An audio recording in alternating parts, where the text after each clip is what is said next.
Welcome to ABC campus. आज हम basic consolidation के टॉपिक में एक प्रैक्टिस क्वेश्चन को डिस्कस और सॉल्व करेंगे जिसका टाइटल है plus limited and shoe limited.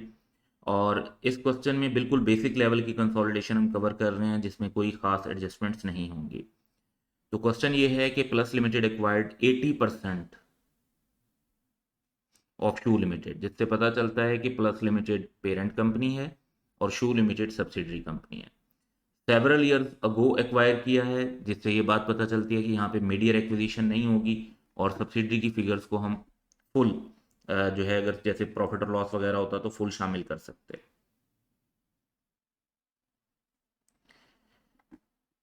और एक्वायर किया है 30 मिलियन के लिए। अब ये 30 मिलियन जो आप अगर देखें तो ये मैच कर रहा है जो नीचे स्टेटमेंट ऑफ फाइनेंशियल पोजीशन में है। इसका मतलब है कि फिगर्स करेक्टली रिकॉर्ड हो रही हैं। फिर बताया हुआ है कि balance on S L retain earning was 5 million rupees on the date of at the date of acquisition. PL's policy is to measure non-controlling interest at the date of acquisition as a proportionate share of net assets. और इससे हमें ये पता चलता है कि इनकी जो पॉलिसी है वो पार्शियल गुडविल की है।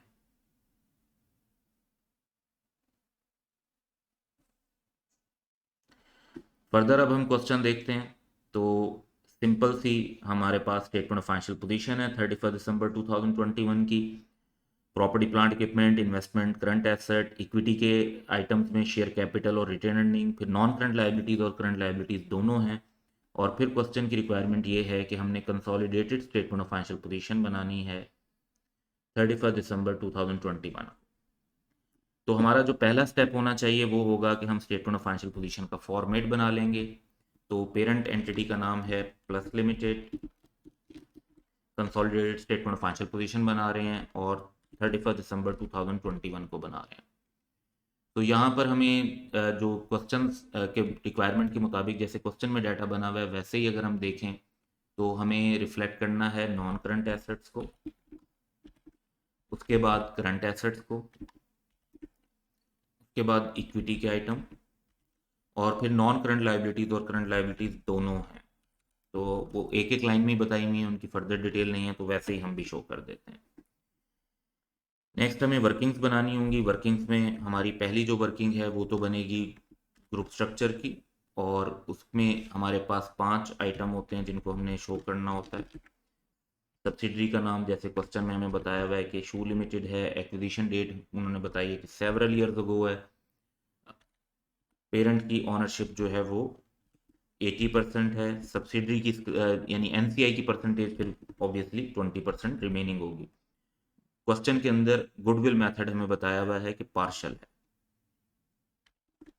तो ये सारी चीज़ें जो हैं ये हमें क्वेश्चन के स्टार्ट में ही गिवन है कि 80% एक्वायर किया था, पार्शल गुडविल है, और पेरेंट और सब्सिडरी का नाम और परसेंटेजेस भी यहाँ पर गिवन है। इसके बाद हमारी जब वर्किंग 1 बन जाती है तो वर्किंग 2 से लेकर 5 तक का हम फॉर्मेट बना लेंगे। तो नेट एसेट ऑफ सब्सिडरी की वर्किंग जिसमें एक्विजिशन डेट, पोस्ट एक्विजिशन और statement of financial position date पर बात होगी। फिर गुडविल की वर्किंग हमारी बनेगी 3 एज यूजुअल, और वर्किंग 4 बनेगी हमारी नॉन कंट्रोलिंग इंटरेस्ट की, और वर्किंग 5 बनेगी हमारी ग्रुप रिटेन अर्निंग्स की। तो ये वर्किंग्स का फॉर्मेट बनाना हमारा पहला स्टेप है। उसके बाद अब क्वेश्चन में चलते हैं और दूसरे स्टेप पे फोकस करते हैं। अच्छा, अब दूसरे स्टेप पर अगर हम फोकस करें तो हमारा काम ये होगा कि सबसे पहले हमने वो फिगर्स पिक कर लेनी है जो कि स्टेटमेंट ऑफ फाइनेंशियल पोजीशन में डायरेक्ट जानी चाहिए, जिसमें property plant and equipment, current assets, parent का share capital, non current liabilities, और उसके बाद करंट लाइबिलिटीज। तो इन फिगर्स को हम सिंपली उठाकर स्टेटमेंट ऑफ फाइनेंशियल पोजीशन में मेंशन कर लेंगे। प्रॉपर्टी प्लांट इक्विपमेंट 45,000 और 15,000, उसके बाद करंट एसेट्स 28,000 और 12,000, इक्विटी में सिर्फ जो है वो शेयर कैपिटल लेना है हमने पेरेंट का 5000। उसके बाद नॉन करंट लाइबिलिटीज़ में 2000 और 6000, और करंट लाइबिलिटीज़ में 20000 और 10000। ये सब फिगर्स जब हमने नोट कर ली तो दोबारा चलते हैं क्वेश्चन की तरफ। अब जो बाकी फिगर्स हैं उनको भी हमने इनकॉर्पोरेट करना है, तो वो कहाँ कहाँ इनकॉर्पोरेट होंगी उस पर बात करते हैं। सबसे पहले अगर हम बात करें इन्वेस्टमेंट इन सब्सिडरी की, तो ये गुडविल की वर्किंग में जानी चाहिए, वर्किंग 3 में। फिर जो सब्सिडरी के शेयर कैपिटल और रिटर्निंग है, ये नेट एसेट की वर्किंग में जाना चाहिए, यानी वर्किंग 2 में। और जो पेरेंट की रिटर्निंग हैं ये ग्रुप रिजर्व का हिस्सा बनेगी, यानी वर्किंग 5 में। तो इन फिगर्स को अब हम वर्किंग में नोट कर लेते हैं और वहां से हम क्वेश्चन को कंप्लीट करने की तरफ चलेंगे। तो सबसे पहले इन्वेस्टमेंट की फिगर गिवन है तो गुडविल में मेंशन कर लेंगे। सब्सिडरी के हमें शेयर कैपिटल और रिटर्न अर्निंग दी हुई है, इनको हमने नोट कर लिया। उसके बाद जो पेरेंट की रिटर्न अर्निंग है वो ग्रुप रिजर्व का हिस्सा बन जाएगी। तो ये फिगर्स हमारी सारी नोट हो गई। अब हमने, क्योंकि क्वेश्चन में कोई एडजस्टमेंट तो है नहीं, तो हमने वर्किंग्स को कंप्लीट करने की तरफ चलना है। लेकिन वर्किंग 2 के लिए हमें फिगर्स चाहिए होती हैं एक्विजिशन डेट और पोस्ट एक्विजिशन। शेयर कैपिटल में तो कोई चेंज नहीं बताया हुआ, तो ये पहले भी सेम होगा। लेकिन रिटर्न अर्निंग्स के बारे में कुछ इन्फॉर्मेशन हमें क्वेश्चन के अंदर गिवन है।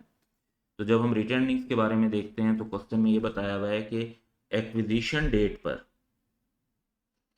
फिगर 5 मिलियन थी। अब फिगर्स क्योंकि इन 1000 है, तो यानी 5000 की फिगर हम रिफ्लेक्ट करेंगे। तो एक्विजिशन डेट पर 5000 और एंड में 10000 आ रहा है, तो डिफरेंस जो है वो पोस्ट एक्विजिशन में था। यहाँ से हम अगर टोटल कर लेते हैं तो हमारी फिगर्स कंप्लीट हो जाएंगी। एक्विजिशन डेट पर 6000, फिर 5000, फिगर्स इन 1000 एंड ओवरऑल, और फिर 11000। जब ये फिगर्स हो जाती हैं और क्वेश्चन में जो हमें बताया हुआ जिस तरह से, तो पार्शियल गुडविल है। तो पार्शियल गुडविल में हमारा जो एनसीआई एट एक्विजिशन है वो होगा एक्विजिशन डेट के नेट एसेट में एनसीआई की परसेंटेज 20% अप्लाई करना, दैट वुड बी 1200। और हमारे पास हमारी इन्वेस्टमेंट और एनसीआई की जो वैल्यू है वो मिलाकर आ जाती है 31,200। इसमें से हमने नेट एसेट एट एक्विजिशन को लेस करना होता है सब्सिडरी के, जो कि 6000 की फिगर है वर्किंग 2 के मुताबिक। और इस तरीके से हमारे पास गुडविल कैलकुलेट हो जाती है 25,200 की। अब क्योंकि कोई इंपेयरमेंट नहीं हुई तो एक्विजिशन डेट पर जितनी गुडविल थी उतनी ही स्टेटमेंट ऑफ फाइनेंशियल पोजीशन में शो होगी। फिर हम नॉन कंट्रोलिंग इंटरेस्ट की बात करें तो सेम जैसे हमने एनसीआई को गुडविल में शामिल किया होता है वही वैल्यूज हम वर्किंग 4 में शामिल करते हैं। फिर सब्सिडरी के जो पोस्ट एक्विजिशन प्रॉफिट है 5000, इस 5000 का 20% एनसीआई का होगा और इसी 5000 का बाकी 80% ग्रुप का होगा। तो जितना एनसीआई का है यानी 5000 का 20% वो एनसीआई में शामिल कर देंगे, और जो बाकी ग्रुप का है यानी पेरेंट का है उसको यहाँ शामिल कर देंगे। तो देखेंगे वही 5000 की फिगर है, उसका 20% यहाँ आएगा, 80% ग्रुप में आएगा। जब ये कर दिया तो सिंपली वर्किंग 4 और वर्किंग 5 का हम टोटल कर लेते हैं। अब आपने 3 वर्किंग्स को ध्यान में रखना है जो हमारे पास ये प्राइम वर्किंग है, यानी वर्किंग 3 से गुडविल की फिगर, फिर एनसीआई की फिगर, और फिर ग्रुप रिजर्व की फिगर। ये हमें अपने पास स्टेटमेंट ऑफ फाइनेंशियल पोजीशन में मेंशन करनी है। तो सबसे पहले गुडविल की फिगर मेंशन करते हैं वर्किंग 3 से 25,200। उसके बाद रिटर्निंग की फिगर ले लेते हैं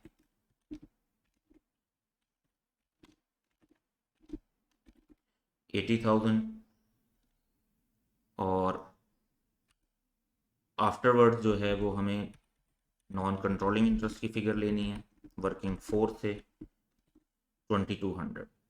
तो ये हमने जब वर्किंग्स की फिगर भी नोट कर ली तो अब सिंपली टोटल्स की तरफ चलते हैं। प्रॉपर्टी प्लांट इक्विपमेंट का टोटल जो है वो हमारे पास आ जाएगा 60,000। इसी तरह करंट एसेट्स का टोटल 40,000। एसेट साइड का टोटल करें तो 125,200। सिमिलरली अब हमें नॉन करंट लाइबिलिटीज़ का टोटल कर लेते हैं 8,000। करंट लाइबिलिटीज़ 20 + 10 30,000, और इक्विटी और लाइबिलिटी साइड का जो टोटल है वो हमारे पास 125 200 बनेगा, जो कि सेम है। तो इस तरीके से हमारा ये क्वेश्चन कंप्लीट हो गया, टैली भी हो गया, एक्यूरेटली सॉल्व भी हो गया और कंप्लीट भी हो गया। तो प्रोसेस को आपने फॉलो करना है कि पहले फॉर्मेट बनाएं, उसके बाद आप उसमें क्वेश्चन की फिगर को इनकॉर्पोरेट करें, फिर जो एडजस्टमेंट्स उनको करें, फिर वर्किंग्स को कंप्लीट करते हुए टोटल्स की तरफ जाएं। That's all for today. Have a good day.